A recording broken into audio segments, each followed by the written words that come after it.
then and then a regular octahedral geometry is there, and because of which the bond lengths are same. Just now we have seen when the bond lengths are same, the geometry is referred as the regular octahedral geometry, and when the bond lengths are not same, then the geometry is disturbed, the change in shape takes place, that is known as a distortion, and this is known as a distorted octahedral geometry, which may be either axially elongated or axially compressed. The axis we have considered is a z-axis. Now, when a symmetric distribution of electrons is there, the geometry is a regular octahedral geometry, and when a asymmetric distribution of electrons is there, asymmetric, लिहून ठेवायचं आपल्या notebook मध्ये, when asymmetric distribution of electrons, when asymmetric distribution, just a minute,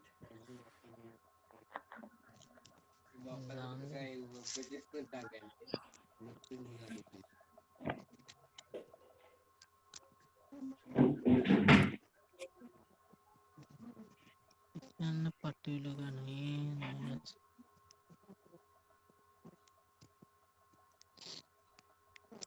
Suraj वरामुळे mic of करायचा आहे, नाहीतर remove केलं जाईल.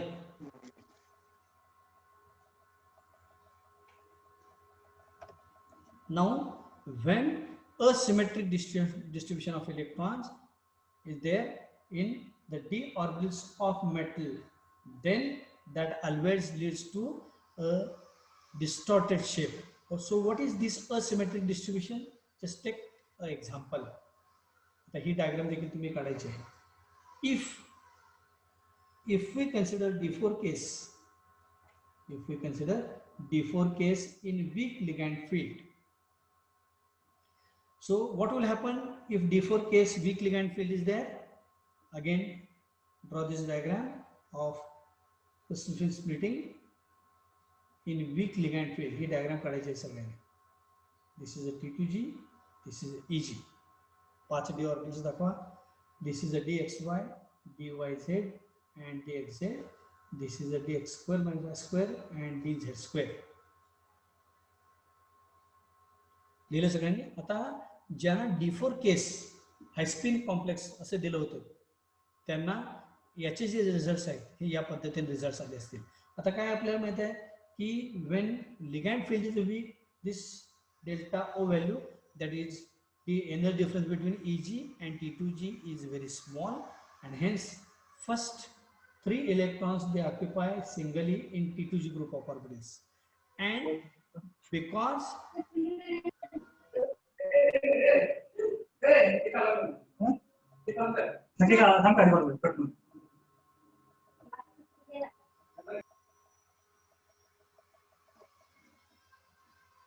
now here first 3 electrons they occupy singly, and the 4th electron cannot be paired here because this energy gap is very small. For pairing the electron more energy required, but to place the electron in high energy Eg orbital is very less. त्यामुळे इथे इलेक्ट्रॉनचं placement करण्याकरता energy ही कमी लागत असल्यामुळं इथे इलेक्ट्रॉनचं placement होतं. आता इथं बघा T2G ऑर्बिटल मध्ये किती आहेत? 3 इलेक्ट्रॉन्स आहेत. त्याच्यानंतर Eg ऑर्बिटल मध्ये 1 इलेक्ट्रॉन आहे. आता ही सिच्युएशन जर बघितलं तुम्ही तर T2G ऑर्बिटल जी 3 आहेत ती तिन्ही ऑर्बिटल हाफ फिल्ड आहेत की ज्याच्यामध्ये 1-1 इलेक्ट्रॉन आहे. Eg ऑर्बिटल जी 2 आहेत त्यापैकी एका ऑर्बिटमध्ये एकच इलेक्ट्रॉन आहे आणि दुसऱ्या ऑर्बिटमध्ये काहीही इलेक्ट्रॉन नाही. अशा सिच्युएशनला काय म्हणायचं? दिस इज अ असिमेट्रिक डिस्ट्रीब्युशन. आणि ज्या वेळेला असं असिमेट्रिक डिस्ट्रीब्युशन असतं त्यावेळेला काय असतं की whenever asymmetric distribution of electrons is there, some ligands are repelled more than the others. हे लक्षात घ्या. ही डायग्राम जर मगाची आपण बघितली तर some ligands are repelled, this is repulsion, than the others, आणि त्यामुळं हे रिपल्शन जास्त झालं. कशामुळे झालं? because there is a asymmetric distribution of electron, hence some of the ligands are repelled more than the others, and because of which the distortion or change in shape takes place. त्यामुळे इथं आपण काय म्हणणार की T2G orbital मध्ये एक एक electron आहे, इथं मात्र इक्वल डिस्ट्रीब्युशन झालेलं आहे, सिमेट्रिक डिस्ट्रीब्युशन झालेलं आहे. पण EG ऑर्बिटल मध्ये दोन ऑर्बिटल्स आहेत पण एकच इलेक्ट्रॉन आहे, त्यामुळं याला म्हणतात asymmetric distribution. This is the D4 केस. आणखीन एखादी केस जर बघितली आपण D7 केस, D7 केस जर बघितली, D7 case strong ligand field. आता स्ट्रॉंग लिगॅंड फील्ड म्हटल्यानंतर बघा इथं परत तुम्ही डायग्राम काढायचे आहे. This is a EG group of orbitals, this is the T2G group of orbitals, this is a EG and this is a T2G. हा energy gap काय असणार आहे? This energy gap is large enough because ligand field is strong ligands interact with the metal d orbitals strongly, on account of which these orbitals are distributed like this. हे orbital आपल्याला माहित आहे, परत labelling करायचं. This is DXY, this is DYZ and this is a DXZ. हे orbital आहे DX2 आणि DZ2. तुमच्या डायग्राम मध्ये तुम्ही हे लेबलिंग करायचं आहे. आता D7 केस आहे, लिगॅंड फील्ड हे स्ट्रॉंग आहे. How to occupy or how to distribute these 7 electrons in these T2G and EG orbital. पहिली गोष्ट काय लक्षात घ्यायची, लिगॅंड फील्ड स्ट्रॉंग आहे तेव्हा हा एनर्जी गॅप जास्त आहे. त्यामुळे 7 पैकी पहिल्यांदा हे 3 इलेक्ट्रॉन्स T2G मध्ये दाखवायचे. तुमच्या डायग्राम मध्ये दाखवा. 7 पैकी पहिल्यांदा 3 इलेक्ट्रॉन्स T2G मध्ये दाखवायचे. नंतर आता अजूनही 4 आपल्याला इलेक्ट्रॉन्स दाखवायचे आहेत T2G आणि EG मध्ये. त्यापैकी आता चौथा इलेक्ट्रॉन इथं प्लेसमेंट करण्याकरता एनर्जी जास्त लागणार आहे, कारण का हा एनर्जी गॅप जास्त आहे, त्यामुळे एनर्जी जास्त लागणार आहे. पण त्याच इलेक्ट्रॉनचं पेअरिंग करण्याकरता एनर्जी कमी लागते म्हणून पेअरिंग होतं. This is 4th electron, 5th electron, 6th electron. आता हे ज्याला T2G ऑर्बिटल्स पूर्ण भरतील, when the T2G group of orbitals are completely filled by maximum number of electrons, that is 6 electrons, then the 7th electron has no any other choice than to enter into this EG group of orbitals. So this orbital occupies single electron, while again EG group, that is EG orbital is empty. आता हे distribution कसं झालंय बघा. T2G6 तुमच्या diagram मध्ये लिहा आणि EG1. आता हे सिमेट्रिकल डिस्ट्रीब्युशन म्हणणार का आपण? हे नाही. T2G मध्ये 6 इलेक्ट्रॉन्स आहेत, पण जे EG ऑर्बिटल्स आहेत त्याच्यामध्ये एकच इलेक्ट्रॉन आहे. ऑर्बिटल 2 आहेत पण त्यापैकी एकच ऑर्बिटल हाफ फिल्ड आहे. असं डिस्ट्रीब्युशन जे आहे याला काय म्हणणार आपण? परत असिमेट्रिक डिस्ट्रीब्युशन ऑफ इलेक्ट्रॉन. त्यामुळे काय होणार आहे? when asymmetric distribution of electrons is there, then again some of the ligands are repelled more than others. की ज्यावेळेला z axis ला कॉम्प्रेशन तरी होईल किंवा z axis ला इलॉंगेशन होईल. हे काय होतं? when asymmetric distribution is there, a change in shape takes place. That means the metal do not allow all the ligands approach to the metal d orbitals equally, and hence there is a change in shape takes place which is known as a distortion. आता हे आपल्या लक्षात आलं की asymmetric distribution म्हणजे काय. Just minute. So asymmetric distribution आपल्याला कळलं आता. So this asymmetric distribution means distribution of electrons in T2G and EG orbital is uneven. If we consider one more case, आता आणखीन एक डायग्राम आपण काढणार आहोत. आपण नोटबुक मध्ये काढायचं D9 case. D9 case. This is a D9 case, either strong or weak. तर D9 केस परत आपण EG ऑर्बिटल्स दाखवायचे आहेत. समजा आपण स्ट्रॉंग लिगॅंड फील्ड आहे असं कन्सिडर करू. These are the T2G group of orbitals. These are the EG group of orbitals. त्याला लेबलिंग नेहमीप्रमाणे करायचं आहे. DXY, DYZ आणि DXZ. त्याच्यानंतर दिस इज DX2 आणि DZ2. आता स्ट्रॉंग लिगॅंड फील्ड असेल, डायग्राम साइड बाय साइड आपण काढायचे आहे, लेबलिंग देखील करायचं आहे. त्याशिवाय आपण त्या लेबलिंग बरोबर फॅमिलियर होणार नाही, कारण क्रिस्टल थिअरी जेवढी समजायला सोपी आहे, जर तुम्हाला काही समज नाही तर it is very difficult. So this energy gap between T2G and EG is large enough if strong Lagrange field is there. आता ही ऑर्बिटल्स मी सुरुवातीला सांगितल्याप्रमाणे ह्या तिन्ही ऑर्बिटल T2G असतील किंवा EG ऑर्बिटल याची एनर्जी जर बघितली आपण, एनर्जी T2G ग्रुप जो आहे याची एनर्जी सारखी आहे आणि EG ग्रुप जर बघितले याची एनर्जी सारखी आहे. एनर्जी कंटेंट सारखं आहे पण स्पेस ओरिएंटेशन हे वेगवेगळं आहे. आणि एनर्जी कंटेंट ज्यावेळेला सारखं असतं त्याला अशा ऑर्बिटलला आपण काय म्हणतो की डिजनरेट ग्रुप ऑफ ऑर्बिटल्स किंवा डिजनरेट सेट ऑफ ऑर्बिटल्स. त्यामुळं समजा या ऑर्बिटलला आपण DXZ म्हटलं तरी चालतं, याला DXY म्हटलं तरी चालतं आणि याला DYZ म्हटलं तरी चालतं. लेबलिंग कोणतंही केलं चालतं कारण एनर्जी कंटेंट हे सारखं आहे, फक्त स्पेस ओरिएंटेशन वेगळं आहे. तसंच या ऑर्बिटलला आपण DZ² देखील म्हणू शकतो आणि या ऑर्बिटलला DX² देखील म्हणू शकतो. कारण का? What is the reason? The two orbitals are equal in energy, degenerate group of orbitals.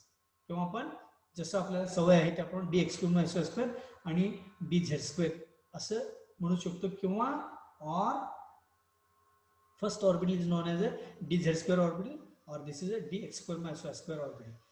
Now we have to fill the 9 electrons. हे 9 इलेक्ट्रॉन्स आपण याप्रमाणे दाखवायचे बघा. आता 9 पैकी आपण पहिल्यांदा 3 इलेक्ट्रॉन्स, हा एनर्जी गॅप लार्ज आहे त्यामुळे काय होईल, the 4th electron, 5th electron, 6th electrons. So it becomes T2G6. Now still we have to fill 3 more electrons. आता या 3 इलेक्ट्रॉनचं ऑक्युपन्सी कसे होणार आहे? हंट्स रूल आपल्याला माहित आहे. When a set of orbitals available, then first electrons occupy singly. Electrons लिहायचे आहेत किती? 9 इलेक्ट्रॉन्स लिहायचे आहेत. त्यापैकी 6 ऑलरेडी आपण फिलअप केलेले आहेत, 3 लिहायचे आहेत. 3 पैकी आपण 2 इलेक्ट्रॉन लिहिले. This is strictly according to Hund's rule. आणि 3rd इलेक्ट्रॉन आपण असा लिहिला. So this is EG3. So 6 plus 3 is 9. So आता इथे जर बघितलं आपण की T2G ऑर्बिटल्स 3 आहेत, तिन्ही ऑर्बिटलमध्ये 2-2 इलेक्ट्रॉन्स आहेत, डबल ऑक्युपन्सी किंवा पेअर्ड इलेक्ट्रॉन्स आहेत. आणि इथं 2 जे ऑर्बिटल्स आहेत या 2 ऑर्बिटलपैकी एकाच ऑर्बिटलमध्ये पेअर्ड इलेक्ट्रॉन आहे, पण दुसरं ऑर्बिटल काय आहे? हाफ फिल्ड आहे. या सिच्युएशनला आपण काय म्हणणार? परत asymmetric distribution. So whenever there is a asymmetric distribution of electron is there, then some ligands are prevented to approach the metal d orbital as close as possible, and because this approach is disturbed by the asymmetric distribution of metal d orbital, and hence there is a change in shape takes place either in D4 or in D7 or D9 केस. ह्या 2 गोष्टी आपल्याला जर लक्षात आल्या असतील, कुठं symmetric distribution आणि दुसरा पार्ट आहे असिमेट्रिक डिस्ट्रीब्युशन, या 2 गोष्टी लक्षात आल्या असतील तर आपल्याला आता पुढे जॉइंट टेलर डिस्टॉर्शनला जायचं आहे. तर मी असं समजलं की तुम्हाला सिमेट्रिक आणि असिमेट्रिक डिस्ट्रीब्युशन समजलेलं आहे. तर आता आपण पुढचा पार्ट बघणार आहोत, joint Teller distortion. What is this joint Teller distortion? तर परत आता आपण डायग्राम काढणार आहोत. तर इन कन्क्लुजन आपण एवढंच लक्षात ठेवायचं आहे, to have a perfect regular octal geometry the d orbital should be symmetrically arranged. आता तुम्ही तुमचा पेपर जो आहे नोटबुक ते असं लेंथ वाईज धरायचं आहे, कारण आपल्याला बरीचशी मोठी डायग्राम काढायची आहे आणि थोडीशी डायग्राम फास्ट काढायची आहे, कारण आता आपण जो पार्ट स्टडी केलेला आहे त्याच्यावर बेस्ड आपण हे करणार आहोत. त्यामुळे ॲज युजल आपण पहिल्यांदा काय करायचं आहे, इन्क्रीजिंग एनर्जी दाखवायचं आहे. Show the increasing energy like this. त्याच्यानंतर 5 डी ऑर्बिटल्स दाखवायचे आहे. थोडीशी डायग्राम फास्ट काढायची आहे म्हणजे आपली टायमिंग संपण्यापूर्वी आपल्याला हा पार्ट कव्हर करता येईल. These are hypothetically unsplit ion or hypothetically unsplit d orbitals. याला काय म्हणतो आपण, दीज ऑर्बिटल्स आर 5 डिजनरेट. तुला माहिती आहे डिजनरेट म्हणजे having equal energy content. 5 degenerate D orbitals of metal ion लिहायचं आहे आपण आपल्या नोटबुकमध्ये. 5 डिजनरेट एकाच एनर्जीवर दाखवले. इथं काय लिहिणार, दिस इज हायपोथेटिकल. हायपोथेटिकल याचा अर्थ imaginary. Hypothetical unsplit. Hypothetical unsplit म्हणजे स्प्लिटिंग झालेलं नाही. Unsplit d orbitals of metal ion. त्याच्यानंतर इथं पण आपल्याला माहित आहे, आपण इथं पण फॅमिलियर आहोत. त्याच्या पुढं काय करायचं बघा, याचं डिस्ट्रीब्युशन आपल्याला पहिल्यांदा दाखवायचं आहे. याचं डिस्ट्रीब्युशन या पद्धतीने. आज काही विद्यार्थ्यांची डायग्राम, ही डायग्राम थोडीशी पुढे इथं वाढत जाणार आहे. थोडंसं आपल्याला डायग्राम ही कदाचित काही विद्यार्थ्यांना चुकण्याची शक्यता आहे, पण मी सांगतो या पद्धतीने काढलात तर तुम्हाला काही प्रॉब्लेम येणार नाही. आपण नेहमीप्रमाणे काय दाखवायचे, T2G ऑर्बिटल्स दाखवायचे याप्रमाणे, जे आपण ऑक्टायडल कॉम्प्लेक्समध्ये दाखवले आहेत ऑलरेडी. त्याचप्रमाणे EG ऑर्बिटल्स दाखवायचे. या ऑर्बिटलला म्हणतो आपण EG ऑर्बिटल्स. या 3 ऑर्बिटलला काय म्हणतो आपण, DXY, DYZ आणि DXZ हे लिहायचं. फक्त EG ऑर्बिटलला आत्ताच लेबलिंग करू नका, कारण जॉइंट टेलर डिस्टॉर्शनचा रेफरन्स इथे येणार आहे. आपल्याला ही ऑर्बिटल्स माहित आहे, dx2 - dz2 किंवा dz2 आणि dx2 - त्याच्यानंतर हा एनर्जी गॅप देखील दाखवायचा आहे, delta O. Splitting in octahedral complex is shown by delta O symbol. लिहिलं. आता ज्यांना मी कॉपर +2 केस दिलेली होती, कॉपर +2, त्यांना माहित असेल की कॉपर +2 याचा अर्थ D9 केस. D9 केस याचा अर्थ argon 4s1 3d10. कॉपरची oxidation state +2 असल्यामुळं 4s0 आणि 3d9. म्हणजे आपण इथं तुम्ही आता लिहू शकता मेटल आयन कोणता आहे, तर आपण एक्झाम्पल कोणतं बघतोय, कॉपर +2 म्हणजे D9 केस आहे. आपल्या डायग्राममध्ये साईड बाय साईड लिहायचं आहे. थोडंसं फास्ट लिहायचं आहे सगळ्यांनी, नाहीतर समजणार नाही. आता ही 9 ऑर्बिटल्स दाखवायचे आहेत. 9 पैकी अनस्टेबल प्रमाणात first when the set of orbitals available, first 5 orbitals occupy singly, 6, 7, 8, 9. 4 orbitals occupy doubly and last orbital is singly occupied. हे दाखवायचं सगळ्यांनी. त्याच्यानंतर hypothetical unsplit d orbitals of metal ion. इथं देखील काय लिहायचं, कॉपर +2. आपण कॉपरची केस बघतोय आणि इथं त्याच प्रमाणात दाखवायचे आहे. याप्रमाणे दाखवा. पुढं आता हे इथं पण डायग्राम झाले असेल. दिस इज D9 केस. आता ह्यापैकी 6 इलेक्ट्रॉनचं डिस्ट्रीब्युशन हे असं होतं. आपल्याला माहिती आहे डिस्ट्रीब्युशन कसं होतं, आपण बघितलेलं आहे D9 केस मगाशी. आणि राहिलेले 3 इलेक्ट्रॉन जे आहेत ते असे दाखवायचे. This may be either dx2 or dz2, and this may be either dx2 or dz2. This is the mean or average energy. आपण मागच्या वेळी दाखवलेलं आहे. इथं लेबलिंग करू नका. आता मी मगाशी सांगितल्याप्रमाणे सगळ्यांनी हे डायग्राम काढले असेल इथंपर्यंत. आता इथून पुढे लक्ष करू ऐकायचं. मी मगाशी सांगितल्याप्रमाणे this is again a symmetric distribution of electron. तुम्ही सगळ्यांनी लक्षात ठेवायचं आहे, किंवा जर तुम्हाला लिहून ठेवायचं असेल तर एक सेंटेन्स लिहून ठेवायचं, Jahn Teller distortion is possible only when a symmetric distribution of electrons is there, particularly a symmetric distribution in EG group of orbital. त्यामुळे EG ऑर्बिटल मध्ये अनसिमेट्रिकल डिस्ट्रीब्युशन असेल, असिमेट्रिक डिस्ट्रीब्युशन असेल, त्याच वेळेला जॉमेट्री बदलते किंवा there is a change in geometry or distortion takes place. there is a no effect substantially takes place whether the T2G orbital contains symmetric distribution or asymmetric distribution. त्यामुळे T2G orbital मध्ये symmetric distribution असेल किंवा asymmetric distribution असेल त्याच्यामुळे जॉमेट्रीवर काय परिणाम होत नाही.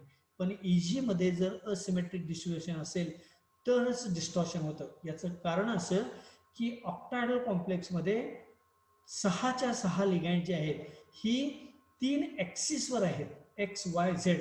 आणि मेटलची ही जी दोन ऑर्बिटल्स आहेत dx² - आणि dz² ही दोन ऑर्बिटल्स देखील ऍक्सिसवर आहेत. त्यामुळं ह्या EG ऑर्बिटल मध्ये जर असिमेट्रिक डिस्ट्रीब्युशन असेल तरच डिस्टॉर्शन होतं. आता हे आपण दाखवायचं आहे. पुढं इथं अशा पद्धतीने दाखवायचं. हे बघ, त्याच्यानंतर ही T2G ऑर्बिटल इथं पहिल्यांदा 2 दाखवायचे, इथं 1 दाखवायचं आहे. थोडंसं फास्ट काढायचं आहे, आपल्याला अजून थोडासा पार्ट कव्हर करायचा आहे. हा जो डिस्ट्रीब्युशन आहे याला स्मॉल डेल्टा 2 म्हणायचं. दिस इज अ स्मॉल डेल्टा 2. त्यापैकी हे जे ऑर्बिटल आहे हे dxy ऑर्बिटल आहे, हे ऑर्बिटल आहे dyz आणि हे ऑर्बिटल आहे dxz. आता ही जी 3 ऑर्बिटल्स आहेत या 3 ऑर्बिटल मध्ये 6 इलेक्ट्रॉन आहेत. हे 6 इलेक्ट्रॉन आहे असे दाखवायचे. No change takes place. लक्षात आलं? त्याच्यानंतर this is average or mean energy. Diagram थोडीशी कॉम्प्लिकेटेड होणार आहे, मी सांगितलं होतं मगाशी त्याप्रमाणे.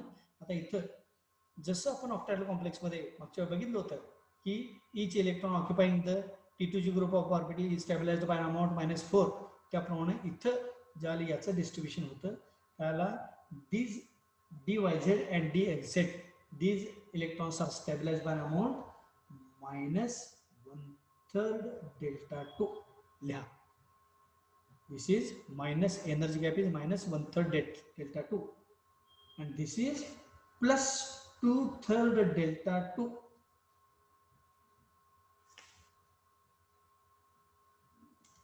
दिलं सगळ्यांनी? दिस इज, हे सगळ्यात महत्वाचं आहे कारण हे कॅल्क्युलेशन लागणार आहे आपल्याला. आता -1/3 delta 2 and this is stabilized by an amount plus 2/3 delta 2. याला म्हटलेलं आपण डेल्टा 2. इथं पण काढलं असेल. आता पुढं बघा,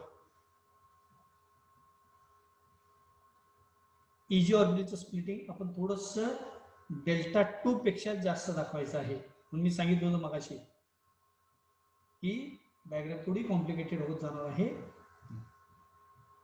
There are 2 EG orbitals. These are 2 EG orbitals. हा एनर्जी गॅप जो आहे याला म्हणायचं स्मॉल डेल्टा 1. जसं आपण डेल्टा 2 म्हटलं होतं तसं स्मॉल डेल्टा 1 म्हणायचं. आणि इथं तुम्ही लिहून ठेवायला हरकत नाही की delta 1 is greater than delta 2. म्हणजे EG ऑर्बिटल जी स्प्लिटिंग आहे हा एनर्जी गॅप हा जास्त आहे आणि हा एनर्जी गॅप जो आहे T2G चा हा कमी आहे. Delta 1 is greater than delta 2. आता मी मगाशी सांगितल्याप्रमाणे कॉपर आयॉन ज्यावेळेला असेल, कॉपर आयॉन त्यावेळेला काय असतं की इलेक्ट्रॉनचं डिस्ट्रीब्युशन हे T2G आणि EG मध्ये दाखवलेलं आहे. त्याप्रमाणे इथं हे जे पहिले जे ऑर्बिटल आहे this orbital contains 2 electrons and this is labelled as a dz² orbital.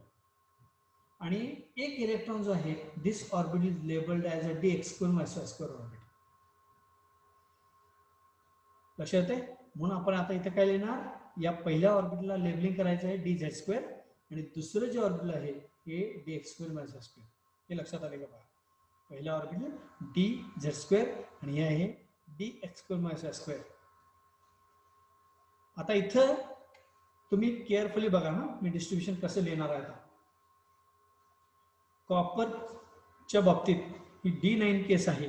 D9 case distribution कसं आहे बघा. डिस्ट्रीब्युशन T2G मध्ये 6 इलेक्ट्रॉन्स आहेत. ते कसे आहेत? dxy, dyz आणि dxz या तिन्हीमध्ये 2-2 इलेक्ट्रॉन्स आहेत की जे आपण इथं दाखवलेले आहेत. ते तुम्ही दाखवणार असाल तर असं दाखवा dyz to dxz टू, कारण आपण लोअर एनर्जी कडून हायर एनर्जीकडे दाखवणार. dyz टू dxz टू, त्यानंतर dxy टू dxy2. हे T2G मधले 6 इलेक्ट्रॉनचं डिस्ट्रीब्युशन असं झालं. Eg मधलं डिस्ट्रीब्युशन बघा. Eg मध्ये जे 3 इलेक्ट्रॉन्स आहेत त्याचं डिस्ट्रीब्युशन कसं झालेलं आहे, dz2 आणि dx2 - 1 लिहा असं. dz2 आणि dx2 - y2 1 हे असे 9 इलेक्ट्रॉन्स आहेत बघा. दीज आर द 6 + 3 हे असं डिस्ट्रीब्युशन झालेलं आहे. आता आणि सगळ्यांनी हे दाखवलेलं का बघा, हे इलेक्ट्रॉन्स लेबलिंग केले की नाही बघा. आता परत थोडंसं मगाशी आपण जी डायग्राम काढली होती ती डायग्राम थोडीशी बघा. आता ही डायग्राम एक्सियली इलॉंगेटेड ही केस बघा. ज्या वेळेला आता आपण दाखवलं dx2 - y2 1 आणि dz2 2, म्हणजे ज्या वेळेला इथं तुमच्या डायग्राम मध्ये लिहून ठेवा dx2 - y2 1 आणि dz2 2 असं असेल सिच्युएशन, किंवा 9 इलेक्ट्रॉनचं डिस्ट्रीब्युशन हे असं असेल, म्हणजे dx2 - y2 1 आणि dz2 2 असं ज्या वेळेला असेल त्याला नेहमी एक्सियली इलॉंगेटेड कॉम्प्लेक्स झालं. हे परत एकदा लक्षात ठेवा. dx2 - y2 मध्ये एक इलेक्ट्रॉन की जो आता आपण दाखवला होता आणि dz2 मध्ये 2 असतील तर एक्सियली इलॉंगेटेड असतं. कारण का, आपण जर इथं तुम्हाला लक्षात येत असेल dx2 - y2 याचा earth this is x axis आणि this is y axis. This is dx2 - y2. Orbital lobes कसे आहेत, ऑन द ॲक्सिस आहेत. आणि या dx2 - y2 ला there are 4 lobes are there. 4 lobes आहेत, फर्स्ट, सेकंड, थर्ड, फोर्थ. असे ज्याला 4 लोब्स असतील त्याला that orbital is shrinked and hence the orbital which contains 2 electrons, that orbital or those ligands, those are repelled strongly on account of which there is a axial elongation. हे लक्षात आलं का बघा. x2 - y2 orbital मध्ये 4 lobes आहेत पण त्याच्यामध्ये एकच इलेक्ट्रॉन आहे आणि 4 लोब्स असल्यामुळे this orbital experience more repulsion, but dz2 orbital is having, again it is showing running out of time. 10 मिनिटं राहिलेले आहेत. If possible we will continue again one more lecture. So this dx2 - y2 orbital, this is a dx2 - y2 orbital which contains one electron. All the 4 orbital contain only one electron. So this orbital experience more repulsion, while dz2 orbital like this is dz2 orbital which contains 2 electrons. त्यामुळे dz2 च्या बाबतीत this orbital experience more repulsion as compared to this, आणि म्हणून axial orientation किंवा axial elongation होतं. Z ॲक्सिसला जे ligands आहेत त्याची बॉन्ड लेंथ वाढते, म्हणून this is known as axial elongated. आणि दुसरं, ही जी सिच्युएशन आहे, ही सिच्युएशन इथं काय होतं, बरोबर याच्या रिव्हर्स केस होते. म्हणजे इथं काय होतं की dz2 मध्ये एक इलेक्ट्रॉन आणि dx2 - y2 याच्यामध्ये 2 इलेक्ट्रॉन. असं ज्यावेळेला असतं त्यावेळेला काय असतं, एक्सियली कॉम्प्रेस्ड. तेव्हा तुम्ही लक्षात ठेवायला काही हरकत नाही. Eg ऑर्बिटल मध्ये ज्या ऑर्बिटल मध्ये 2 इलेक्ट्रॉन्स असतात, ज्या ऑर्बिटल मध्ये 2 इलेक्ट्रॉन्स असतात, म्हणजे dz2 मध्ये जर सिंगल इलेक्ट्रॉन असेल तर तिथं कॉम्प्रेशन होतं. दिस ऑर्बिटल इज कॉम्प्रेस्ड आणि म्हणून याची बॉन्ड लेंथ कमी होते. म्हणून this is axially compressed along z axis, कारण झेड ऑर्बिटल मध्ये एकच इलेक्ट्रॉन आहे. पण इथे काय होतं की या सिच्युएशन मध्ये बघा, या सिच्युएशन मध्ये x2 - y2 ऑर्बिटल असल्यामुळे that orbital is elongated because it contains 4 lobes and single electron. On account of this, the z electrons are repelled more strongly than the other, but here the z electrons are compressed. So this is the reason why there is a compression along the axial bonds.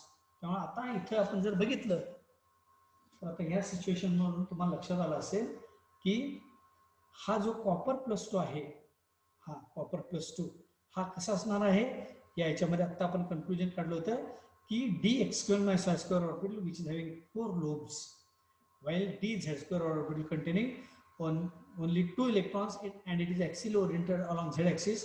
म्हणून z axis वर जे लिगँड्स आहेत those are strongly repelled. म्हणून here this copper plus 2 आणि तुम्हाला जर situation जर दाखवायचं असेल you can write this complex here also. Example तुम्हाला लिहायचं असेल तर हे लिहा तुमच्या नोटबुकमध्ये. This is CuH2O6 2+ hexa aqua क्युप्रे क्यू copper plus 2 ion. Hexa aqua copper plus 2 ion. This is a IUPAC nomenclature. हे कॉम्प्लेक्स कसं आहे हे आपल्याला जर समजायचं असेल तर आपण याच्यावरून सांगू शकतो की कॉपरच्या बाबतीत D9 केस आहे. D9 केस याचा अर्थ dx square orbital having high energy and dz square having low energy and the EG orbitals are split up like this which is shown by delta 1. आणि म्हणून हे कॉम्प्लेक्स कसं आहे एक्सिली असं आपण डायग्राम दाखवूया. This is copper plus 2 4 bonds. These are known as a equatorial bonds. So yes, it is equatorial bonds. And the fifth and sixth, these two bonds are longer in length. So this situation what we call as axially elongated. This is known as axially elongated. याच सिच्युएशनला हा शब्द लक्षात ठेवायचा tetragonal. This is a tetragonal. So these two bonds which are axially oriented, these two bonds are longer in length. कारण का ज्या वेळेला dx square minus y square orbital मध्ये एक इलेक्ट्रॉन असतो which is higher in energy, त्यावेळेला नेहमी असं कॉम्प्लेक्स एक्सियली इलॉंगेटेड कॉम्प्लेक्स असतं की जे आता आपण दाखवलेलं की ज्याला म्हणतात की टेट्रागोनल. म्हणजे इथं जर आपण झेड स्क्वेअर ऑर्बिटल की ज्याच्यामध्ये एक इलेक्ट्रॉन दाखवला तर काय असणार आहे, हे एक्सियली कॉम्प्रेस्ड असणार आहे, म्हणजे याच्या बरोबर रिव्हर्स असणार आहे. म्हणून तुम्ही लक्षात ठेवायचं आहे कॉपर प्लस 2 हा ज्यावेळेला शब्द येतो त्यावेळेला तुम्ही लक्षात ठेवायचं this complex is always axially elongated. इथे दाखवलेलं आहे बघा. This complex is axially elongated which is having the contribution distribution of electron T2G6 and dz square 2 and dx square minus y square 1. हे असं 9 इलेक्ट्रॉनचं डिस्ट्रीब्युशन असं आहे. आलं लक्षात सगळ्यांना? तर या पद्धतीने लिहायचं आहे. आता पुढं this is again mean or average energy. This is this is minus 1/2 delta 1. इथं लिहायचं आहे मायनस 1/2 डेल्टा 1 आणि इथं this electron is separated by the energy plus 1/2 delta 1. हे लिहिले का नाही बघा. This is plus 1/2 delta 1 because it is above the average or mean energy म्हणून प्लस साइन लिहायचं आहे. This is below this average energy म्हणून काय लिहिणार आपण मायनस 1/2 डेल्टा 1. इथं दोन electrons these two electrons are stabilized by an amount minus 1/2 delta 1 and this single electron is stabilized by an amount plus 1/2 delta 1. So this is how the 9 electrons are distributed. These are the 9 electrons, these are the 6 electrons and these are the remaining 3 electrons. Now energy calculation आता करायचं बघा. Energy calculation carefully बघायचं सगळ्यांनी.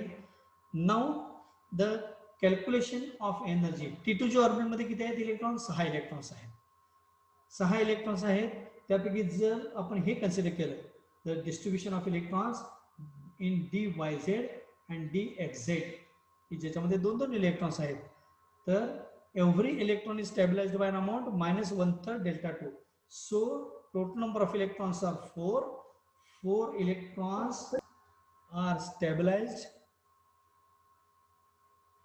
These are the 4 electrons फक्त इथे आता असं दाखवत आहे की द टाइम इज अप. आपण आत्ता कंटिन्यू करायचं काय उद्याला कंटिन्यू करायचं, फक्त मला चॅट बॉक्समध्ये मेसेज करा. Only 1 minute is left. आता कंटिन्यू केलं तर एक 15 मिनिटं लागणार आहेत आपल्याला, आणि उद्याला म्हटलं तर उद्याला आपण कंटिन्यू करू शकतो, किंवा तुम्ही मायक्रोफोन ऑन करून सांगू शकता मला, because only 1 minute. Okay, we are going to continue. There are some messages I have received that I have to continue. So आपण परत आता काय करणार आहोत, डिसकंटिन्यू करणार आहोत, आणि 1-2 मिनिटांमध्ये आपण by using the same link you have to join once again. So I am ending this meeting. So we'll continue after 2 minutes. Okay, we'll end up here. सगळ्यांनी लवकर जॉईन व्हायचं आहे.